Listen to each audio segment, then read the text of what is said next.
Hi நண்பா நண்பீஸ், எல்லாரும் எப்படி இருக்கீங்க? எல்லாரும் நல்லா இருப்பீங்கன்னு சொல்லி நம்புறேன். தீபாவளி டைம்ல பெய்த கனமழையினாலையும் அதனால் ஏற்பட்ட காற்றாட்டு வெள்ளத்தினாலையும் பாதிக்கப்பட்ட இன்னொரு இடத்துக்கு தாங்க இப்ப நம்ம வந்திருக்கோம். அது என்ன இடம்னு வாங்க பார்க்கலாம். இப்ப நம்ம எங்க வந்திருக்கோம்னா, போடிமெட்டு போற வழியில இருக்க அணை பிள்ளையார் அணைக்கட்டுக்கு தாங்க நம்ம வந்திருக்கோம். இப்படி வந்தோம்னா இந்த பிள்ளையார் கோயில் வருங்க. அந்த பிள்ளையார் கோயிலுக்கு கீழே தான் அணை பிள்ளையார் அணைக்கட்டு அமைஞ்சிருக்கு. எஸ், அப்படிதான் போகணும். அதோ தெரியுது பாருங்க, அதான் அணை பிள்ளையார் அணைக்கட்டு. அதை நீங்க பாத்தீங்களா ஃப்ரெண்ட்ஸ், மரத்தையே வேரோடு அடிச்சுட்டு வந்திருக்கு பாருங்க.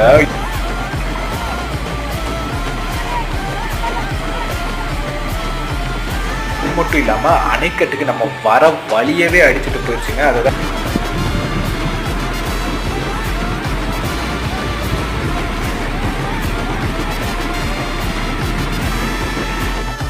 இந்த vlog-ஓட ஃபுல் வீடியோ நம்ம யூடியூப் சேனல்ல இருக்கும். நம்ம யூடியூப் சேனலை சப்ஸ்கிரைப் பண்ணிக்கோங்க. இந்த மாதிரி இன்ட்ரெஸ்டிங்கான வீடியோஸ்க்கு நம்ம இன்ஸ்டாகிராம் பேஜை ஃபாலோ பண்ணிக்கோங்க.